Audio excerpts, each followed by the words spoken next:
paid good money to see this movie. When they go out to a theater, they want cold sodas, hot popcorn, and no monsters in the projection booth. Everyone pretend podcasting isn't boring. Turn it off.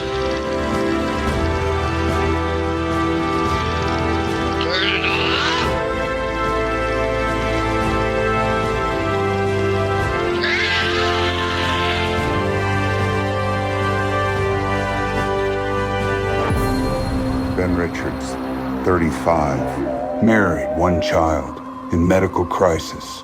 We need money for a doctor now. Ben, watch us up. Employment status, blacklisted. But there's still a way out for you. It's the biggest show in the country. Bloodlust is our birthright! Set it free! Welcome to the Running Man!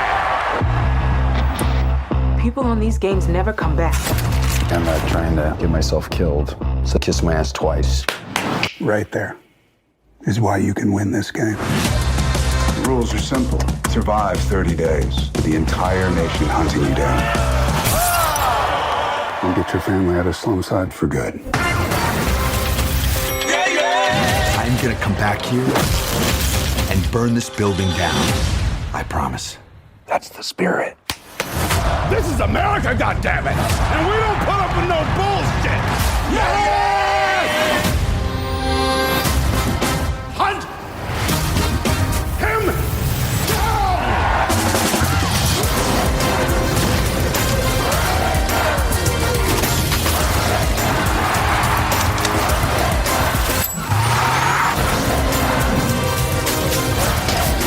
Stop filming me! Have you ever wondered if this game is rigged? Guess we'll find out.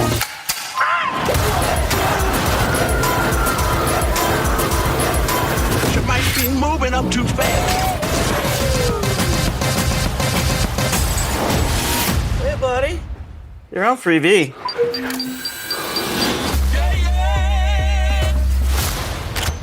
You better run! I got a grenade! Back at you.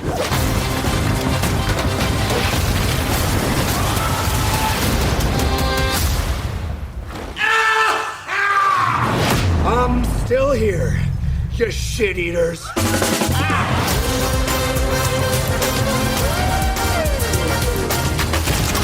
Hey, big boys!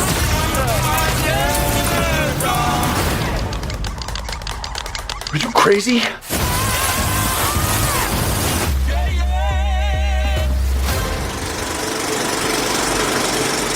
Welcome to a special episode of the Projection Booth at Midnight Viewing. I'm your host, Mike White. Joining me, of course, is Father Malone. Oh, hey, I'm running. He's definitely running. He's running in place this whole time. If he sounds a little winded at the end of the recording, now you know why. I got one of those standing discs. On this episode, we're going to be discussing Edgar Wright's The Running Man, the 2025 adaptation of Stephen King's dystopian thriller. We will be discussing Wright's kinetic style, the film's political edge, and Glenn Powell as cinema's new everyman. From spectacle as entertainment to the eerie familiarity of its media circus, we will be spoiling the film, the book, and of course the 1987 film while we're at it. So, Father Malone, can't ask you when was the first time you saw it because it was probably this weekend. What did you think of The Running Man? I'm a longtime Stephen King person. Obviously, I read the Bachman book when it came out, and I saw the Schwarzenegger movie in the theater, and I've seen it a couple times since then. Saw this movie 2 days ago. Now, as a fan of sort of the book first, I think this is a much more layered and true version or adaptation of that novel, and much more just the spirit of it, never mind the sort of plot and everything. And I think it was overall really enjoyable. And I thought, oh, this is a step above the Schwarzenegger movie, finally, because I was never that big a fan of that movie as an adaptation. I liked this movie plenty, but I think the last 20 minutes of this movie ruined the whole thing for me. So I can't even... If someone were to ask me, would I recommend the movie? I probably wouldn't, based on the end, but I kind of liked it. That's about my take as well.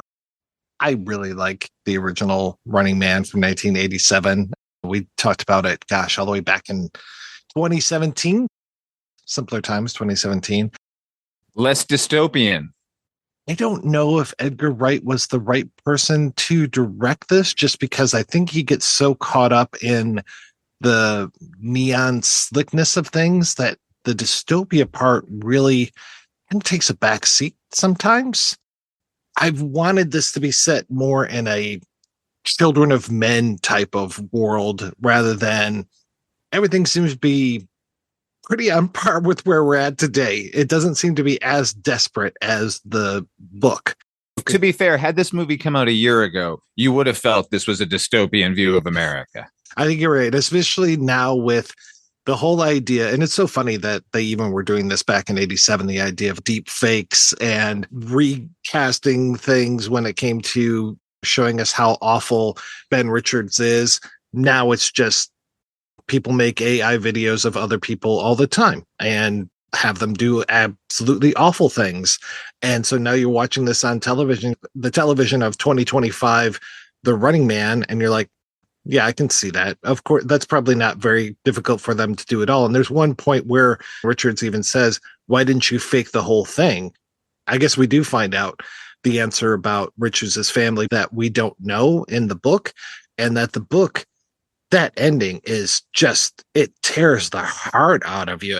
It's amazingly just dire. And the way that they have to double back on that with this and suddenly becomes a conspiracy theory type of thing. And my God, as somebody who just saw Begonia like 2 weeks ago, I'm like, can we quit making conspiracy theorists the hero of these films? Because it's not really a good thing. Last night I watched the first 3 episodes of Vince Gilligan's new series Pluribus, and that's about an alien invasion, but it's a viral thing. And early in the pilot of the series, our lead character is looking up and she sees contrails all through the night sky, like patterns of them. And she's like, wow, that's interesting. And that's how they're spreading it. Had the same exact thought. Yeah, that's clever and fun to confirm conspiracy theorists as correct. Nevertheless, stop doing it, because apparently we're all doing it and we're actually legitimizing it. So knock it off. I was at breakfast this morning and there was a guy sitting across from me that had a QAnon shirt on. That's okay. You just wear your mental illness on your shirt these days. I guess that's how we're doing it. And when I watch these characters, like, because they don't go too into the QAnon or the conspiracy theory type thing, and we're supposed to be all appreciative of these guys who are making these like zines or basically YouTube videos or maybe TikTok type videos. They're the ones who know the truth, and this is how they're trying to get the truth out.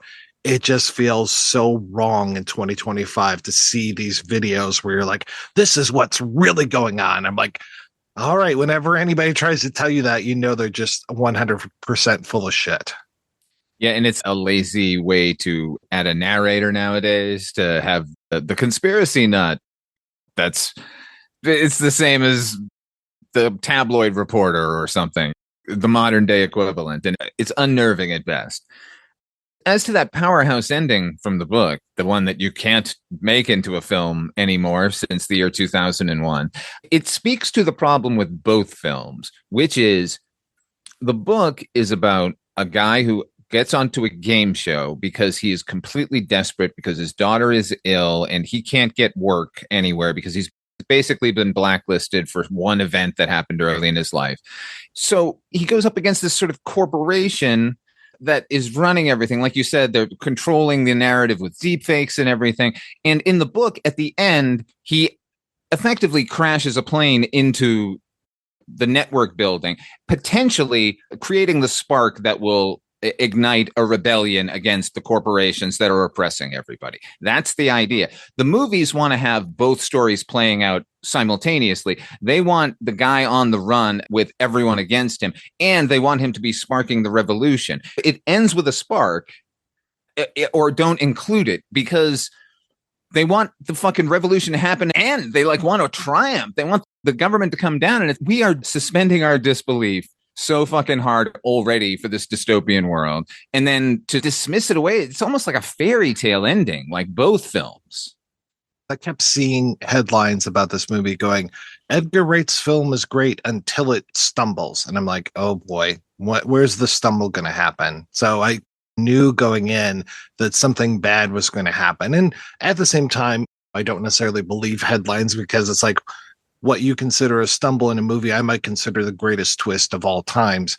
Watching this, I just kept saying, okay, what's it going to be? What's it going to be? When Michael Cera shows up and he's playing this character who in the book was basically had no discerning personality. All he was fat. And we know that Stephen King does not like fat people whatsoever. So just, hey, this guy's fat and his mom's crazy. His mom calls the cops and they are on the run and get in this big car wreck. And this guy drives off as he's like bleeding out and coughing up black blood and bile and all this stuff. And I'm like, okay, is it that Michael Cera is again a conspiracy theorist and that he's got the zine making stuff and that he's got all of these traps in his house? Is that the twist that they're talking about? Because up until that point, it's a fairly good adaptation and stays pretty true. And even after that point, like get back to it a little bit more. And I was like, all right, yeah, this isn't too bad. What are they talking about? What's the stumbling block? Because I just see so much of this being such a good adaptation. Again, I would have liked it to have been a little bit more dire. We're selling tickets here. I understand if you're not going to make this a gut punch every single way around. But then I saw where the real twist came in, and that was Lee Pace playing this mass killer and not being Kevin Durant. Why wasn't it Kevin Durant? That was the whole movie for me. It just got ruined at that point. The moment that the movie veered literally off course is when he gets into the car with Amelia or whatever her name is at the end. As soon as that character opens her mouth, as soon as it becomes a polemic about the haves and the have-nots, who fucking cares at this point? You are on the run. It was so clumsy and stumbling, whereas everything seemed really fleet of foot and kind of economical. Didn't notice time passing, was actually interested in these characters, was interested in the world they had created. And then in one scene, it just completely dissembled it. And then it continues to stumble along. Like, I can't believe how far it falls when it gets there.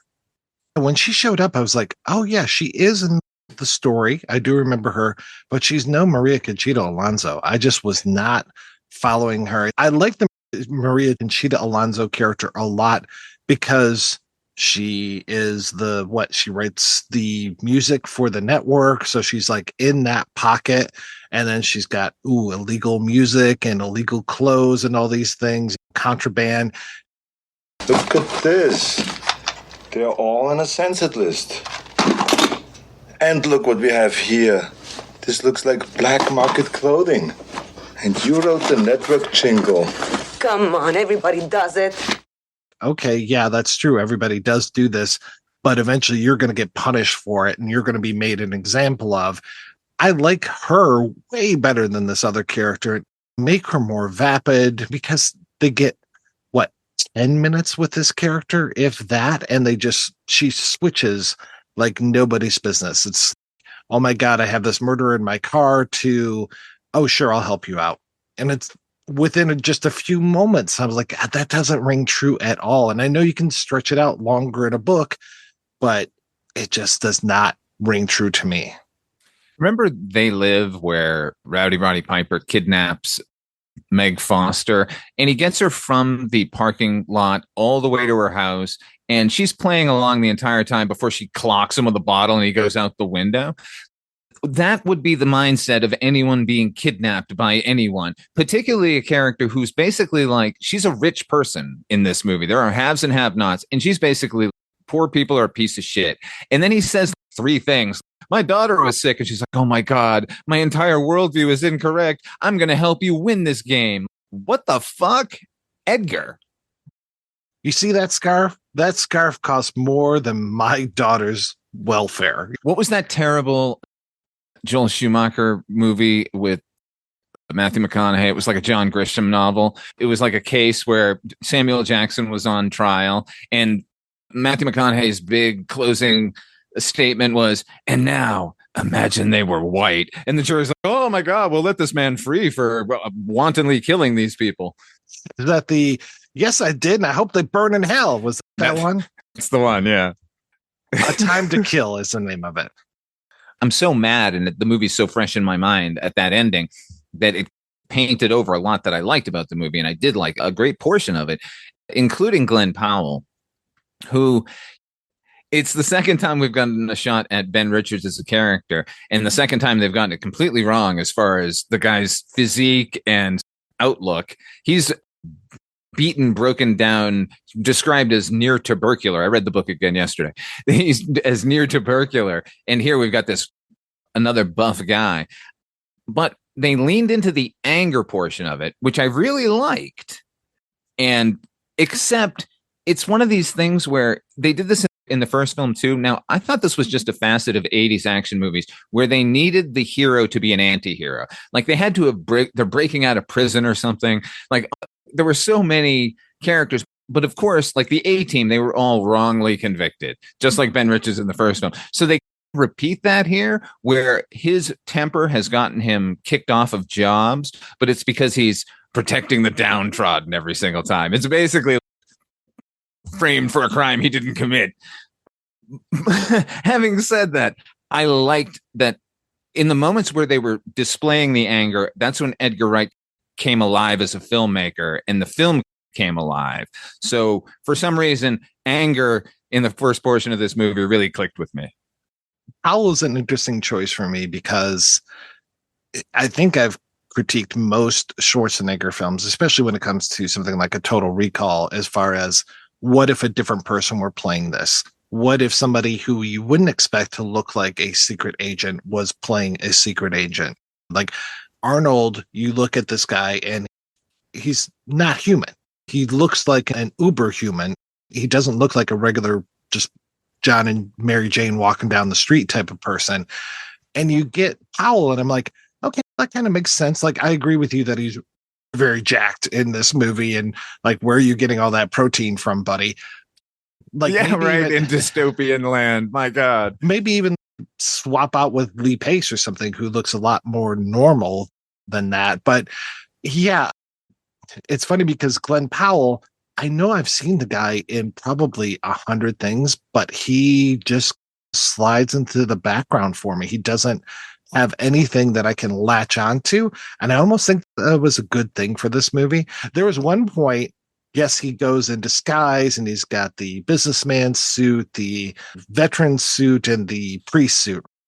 And there was one moment in the film where we see the, what was it called? Running for Bucks, or whatever the wheel show was that they had.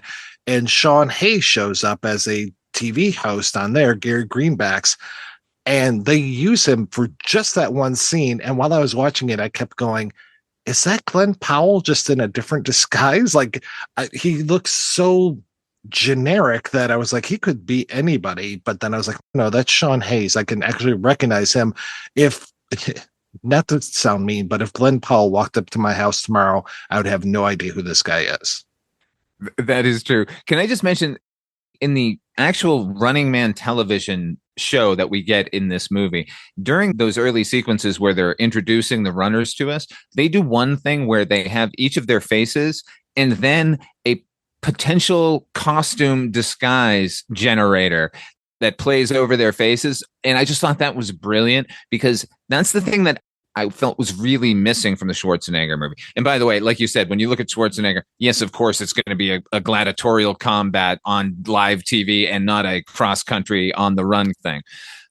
In all the movies, you have a group, in the movies and the book, you have a dedicated group of hunters, like government assassins chasing them down. But what was missing in the first film, and what really scared me in the book, is that everyone's after you. You are never safe. Like, literally anyone can look at you and turn you in instantly. Not to mention that they're playing dirty pool, the government themselves. But like, that sense of desperation never comes through in the Schwarzenegger movie. Not that they're going for it, but you get that in a few scenes here. And I liked that.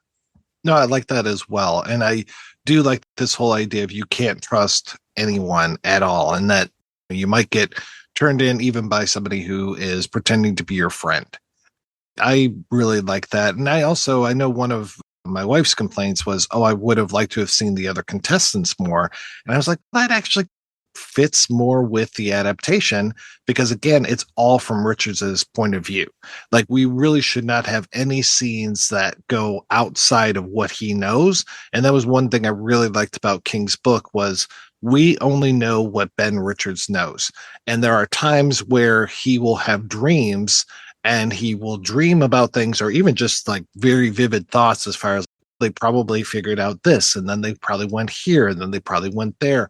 So when they break away from Glenn Powell in this movie, like occasionally going to the William H. Macy character, I was glad it felt like that was inside of a dream. So it wasn't, again, going away from Ben Richards, and it wasn't just, here's what else is going on. Here's Killian talking about this, and here's this other TV host, and here's what happened with these characters after Ben left them. I like that we stay with Ben the entire time, and that when he sees the fates of his fellow contestants, it's us seeing it at the same time, and it's us watching it on television at the same time he's watching it on free TV, I should say.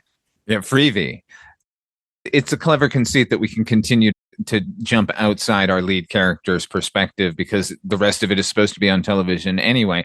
And one thing that I really liked that Edgar Wright added were the little drone cameras, like little vultures. Like you see them coming, then you know the actual live team is there. So you're fucked, basically. It's a nice way to ratchet up panic. It's like seeing the barrels pop up in Jaws. Again, we've got the conspiracy theory about the DNA sniffers and that we actually do get to see those being used and the way that the drones are being deployed. But again, like we get to that the woman that he kidnaps and they can generate the AI image of her screaming out the car like immediately. And I'm like, all right, that's kind of weird. And also that she doesn't freak out about it and go, oh my God, I didn't do that. I'm not on TV right now, because just like everybody else in the world, she's watching that weird Americanos show. So you think that she's so bought into what the network's selling her that it would be a major departure for her to ever think that she could be lied to by the Freevee. Yeah, you would think that would be the moment that would turn her mind, and not the fact that her scarf cost enough to feed a bunch of children. And the thing with the William H. Macy character, Molly, that he had the uniform ready for Ben, and it was one of these, if only you had come by earlier, we could have been partners. I'm like, yeah, that was made up whole cloth. That wasn't part of the book. And that was definitely a little like, oh, look at the irony. Here, let me stab you in the side with the irony pencil. I felt the same way. I thought, oh, you prick. Edgar, this is bad enough for Ben. Why did you do that to him as well? I was glad, though. Edgar Wright seemed to stay his hand pretty well. We got a couple needle drops. That's what I'm expecting when I see one of his films. But it actually felt fairly well put together and not nearly as sentimental as some of his other things. Way less sentimental, and could have been the most sentimental given the sick child subplot. I thought he handled that with aplomb. I think this is his most restrained film because he's allowed himself to let the Edgar Wright aspect of his filmmaking out during the Running Man television portions of it. Like so many cutaways to people having their heads blown off. Yeah, which is funny because just having the long walk on my television a couple nights ago, I'm just like, headshots galore. And then we're back here and I'm like, okay, more headshots. All right. King as Bachman feels like he was the angriest of all time between those two stories and then Rage and Roadwork. And it's funny how close The Long Walk and Running Man really are as far as this dystopian future story where they have these quote unquote game shows to keep people in line. King must have just been just a font of rage at the time that he was writing these. This was written in 1 week, a snowbound week in his double wide trailer on break from his teaching job with his wife and child trapped in that trailer. And most of the Bachman books, I think, were written in this near fugue state of young desperation and anger at his station in life. And those really, and it's that part of the writing that sets them apart. And I think if some loser hadn't tried to blackmail King by uncovering Bachman, I think Bachman could have continued to have a healthy career, allowing King to burn off that bit of anger and steam. Miss the Bachman of old, because when I read those books and when I read Thinner, I was just like, wow, this is amazing. Those 4 things in the Bachman books, I mean, they can't even publish Rage anymore, is from what I understand. And then didn't he come back and try to write like another Bachman book?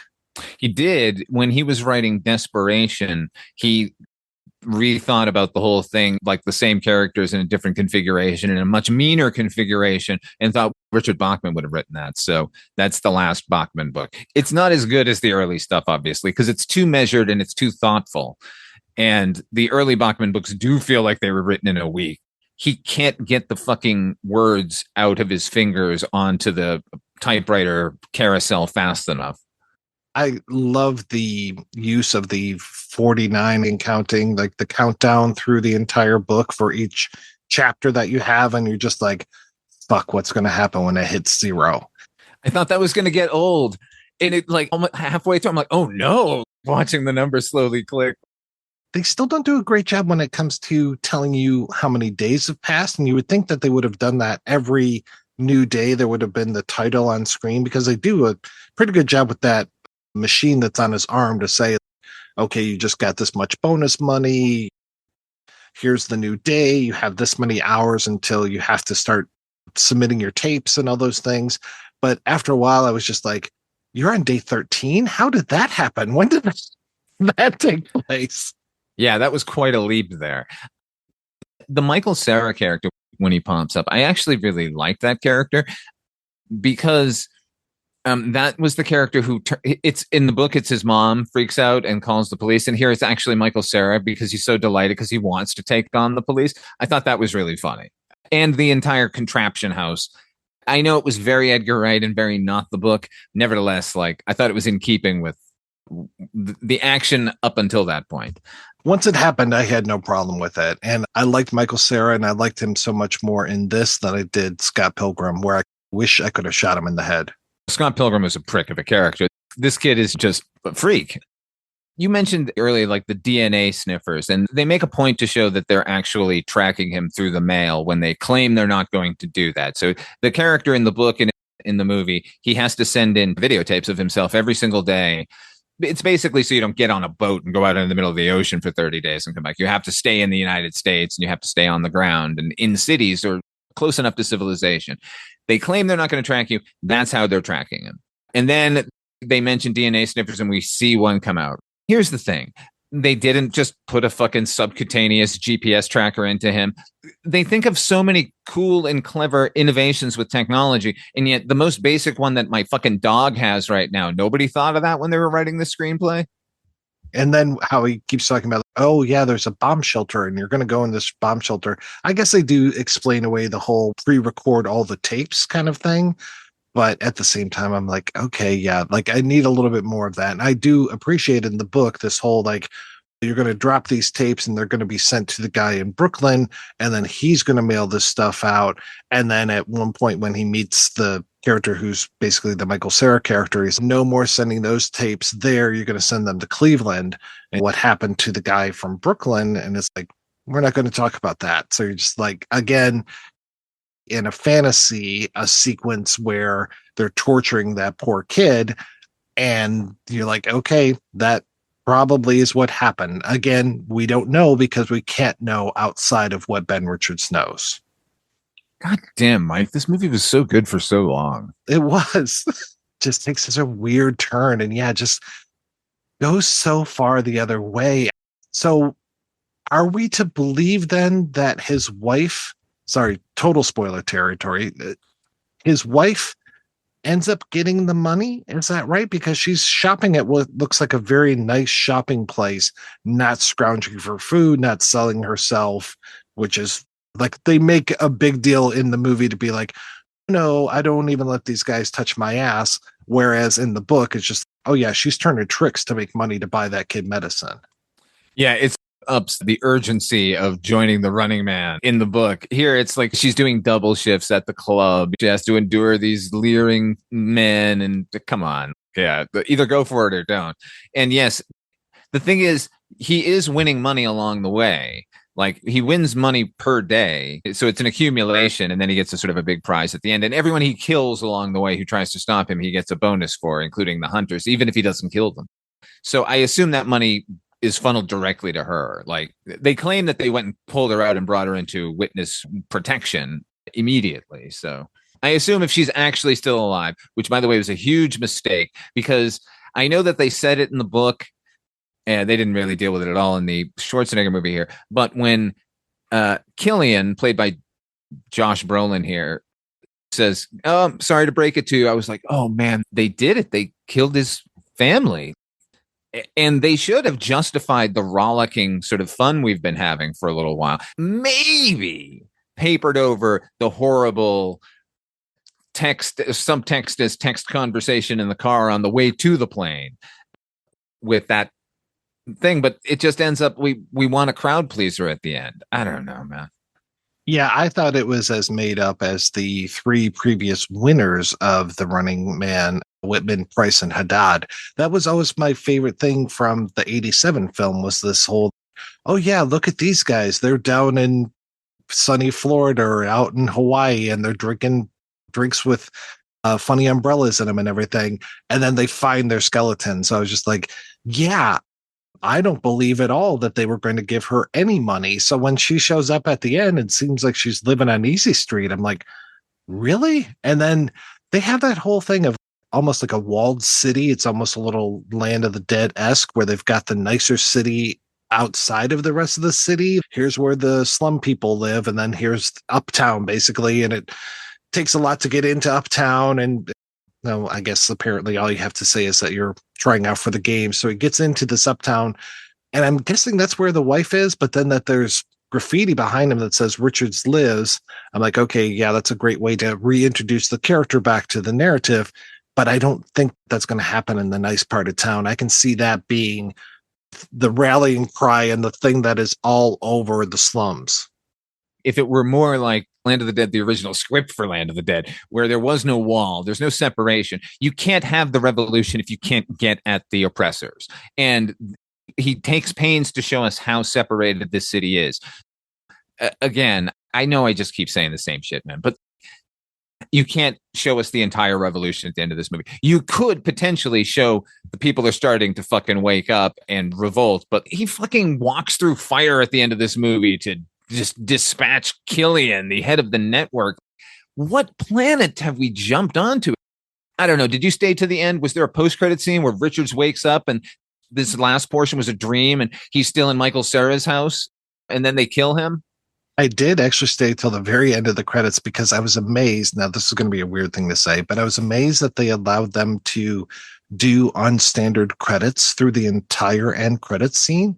I thought for sure as soon as the outro song ended that they would switch from the zine credits that they were doing to regular scrolling credits, because I was like, these are flashing by so fast, I cannot read anything.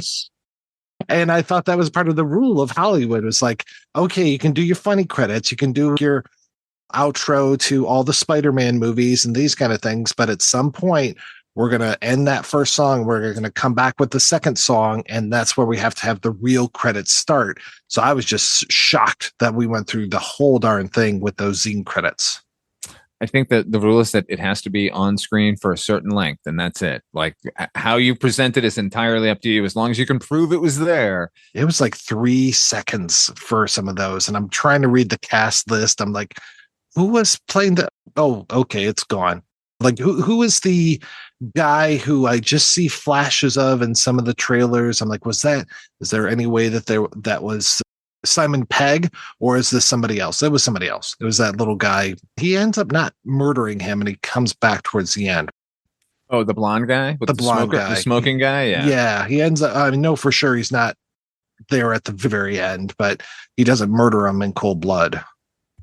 Yeah, because he's a decent sort, this anti-hero. I can't see the hero of King's work actually sparing his life. I could just see him just putting a bullet between his eyes.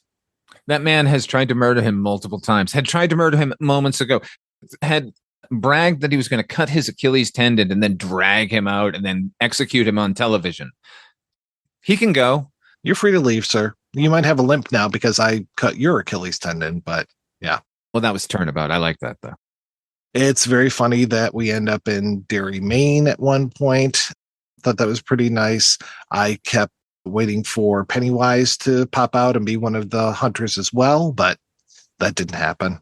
You know what's funny? I saw the movie Friday and noticed that they were going to the Derry airport on the little GPS thing and thought, oh, that's clever. I'm glad they added that. And then when I reread the book, I was like, no, they were going to Derry anyway. Sure enough. Yeah. If it was the Langoliers, it would have been the Bangor airport.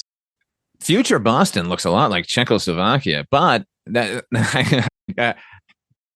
I think it was Bulgaria. I think it was that what it was? Yeah, because we kept seeing all of the Slavic names in the credits, and my wife was like, "Where'd they shoot this? Ukraine?" I was like, "I don't think they're shooting anything in Ukraine except for people right now.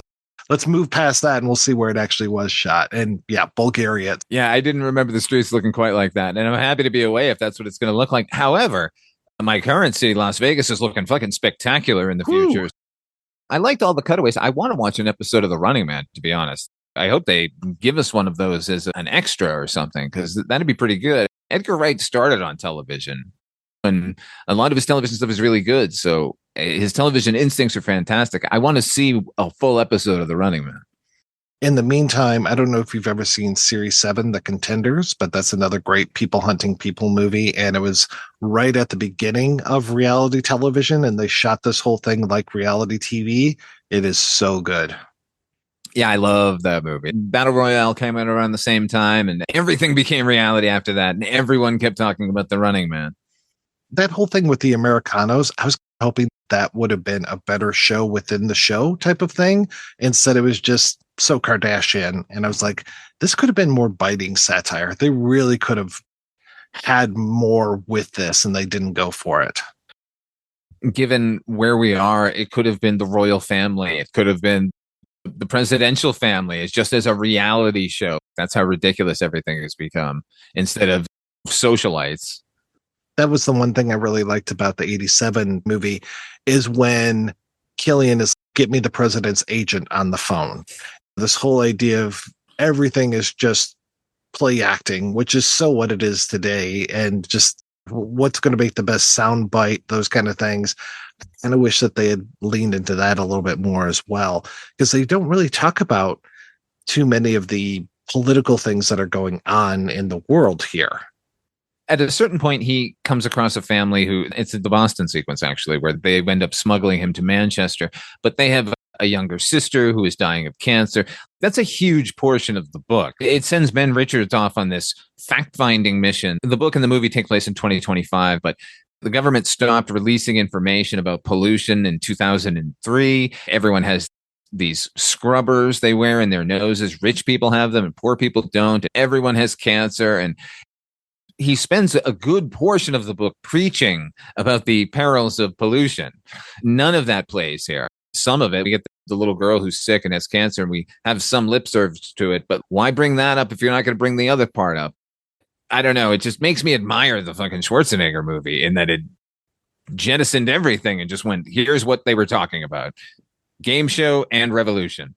Yeah, instead to say, oh, my sister has cancer because there was a nuclear disaster in Rhode Island that nobody talks about. I was like, no, I think that's much more hard hitting, that everybody in the world is basically dying of lung cancer, emphysema, horrible asthma. He asks them, do you have asthma? He's, well, yeah, actually, I do have a little bit of asthma. What about this person, that person? It's, oh, yeah, so many people I know have asthma. And yeah, those nose filters become this major thing, and how expensive those are. But then, you know, the guy and his friends ended up going to the library and they built them. I love that whole thing, how they have one suit and they rotate the suit through them and they all go to the library and read stuff. That's the underground, is going to the library, which I found to be wonderful. And yeah, instead of being like an environmental message in 2025 in a mainstream movie about how the quality of the air sucks, instead we're going to be like, no, this isolated incident in Rhode Island that was really just ballless. Yeah, don't even bring it up. Just don't write the fucking daughter character into the story. Not the daughter, but I'm talking about the younger sister who has the cancer that brings up this conversation. Just as easy to leave her out. Don't even go home with those two guys. Just have them immediately get on the road. Yeah, that felt very easy, the way that he made friends with them. And I like that whole idea, too, of how the character is really putting on an act as far as, again, Stephen King, this kind of shucking and jiving thing that he does for a lot of Black characters, but then he can just turn it off in an instant and become much more erudite and just basically that's for the kids. That's for the people on the street. This is who I really am. Does that a lot, doesn't he? Doesn't it remind you of Robin Williams and every Black character he ever performed? Yo, blood, what's going on, soul man? He gonna make you shit in your boot and eat it. Yeah. I was glad that didn't come up 10 times like it does in the book. Yeah, that's the other, the Kingism. Like he finds a phrase and he repeats it into the fucking ground. Laws, yes.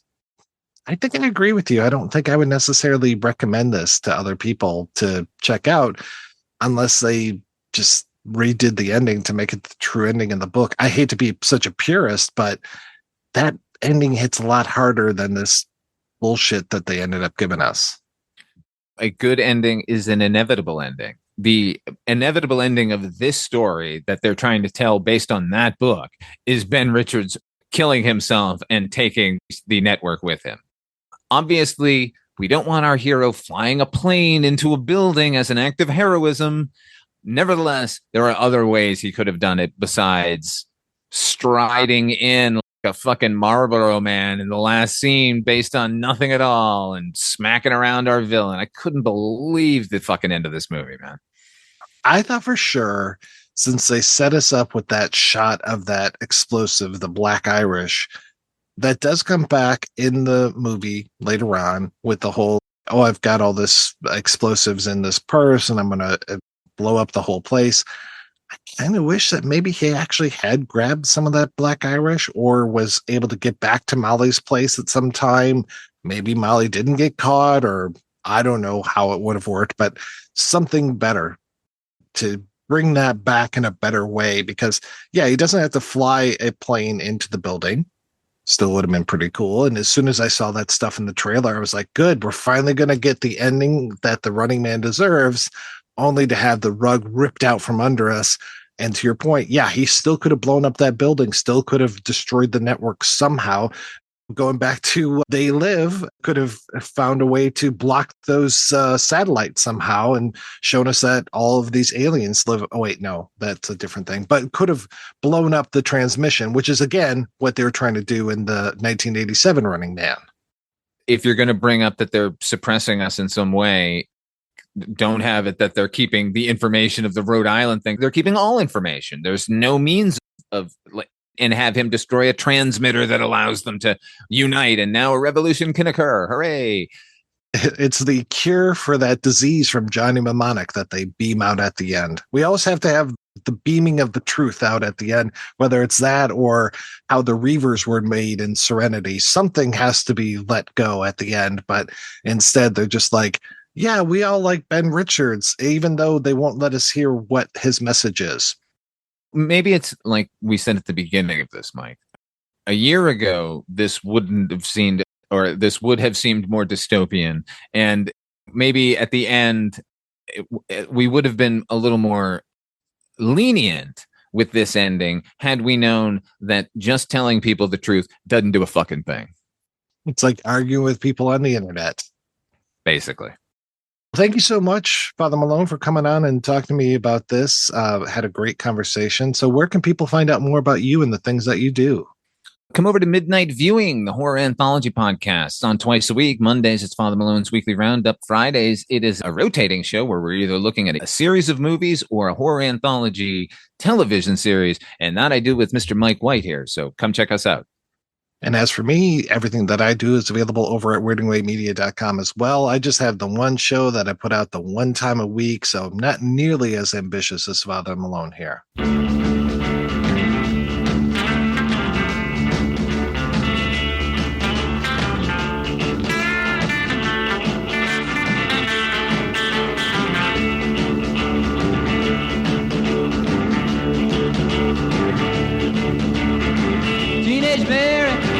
Said to Uncle Dave, I sold my soul, must be saved. Gonna take a walk down Union Square. You never know where you're gonna find there. You gotta run, run, run, run, run. Take a dragon too. Run, run, run, run, run. Gypsy death in you. Tell you what to do.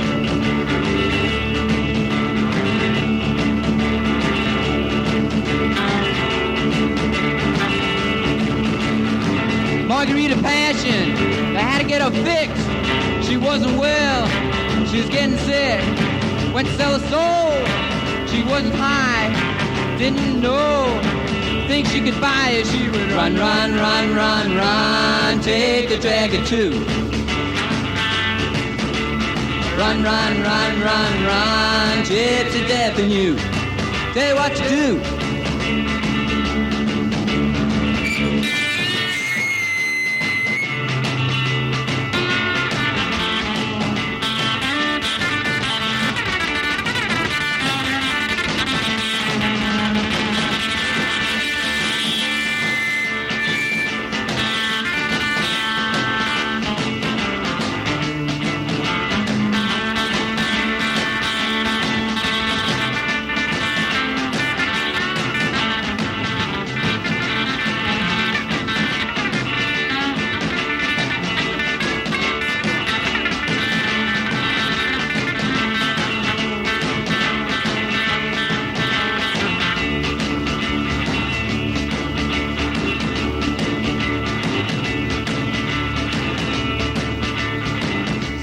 Sarah had a golden nose, hobnail boots wrapped around her toes. When she turned blue, all the angels screamed. They didn't know, they couldn't make her sing. She had a run, run, run, run, run. Take a dagger too. Run, run, run, run, run. Gypsy death in you. Tell you what to do.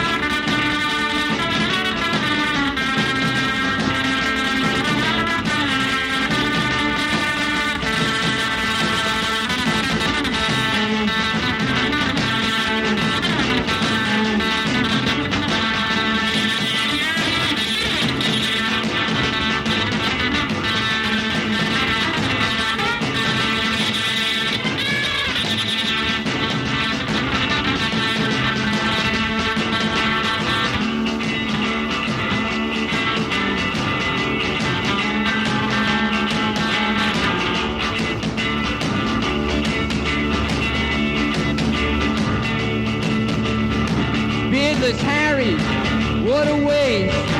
Couldn't even get, say, small town taste. Rode the trolleys down to 47. Figured if he was good, he'd get himself to heaven. Cause that run, run, run, run, run. Take a dagger too. Run, run, run, run, run. Gypsy death in you. Tell you what to do.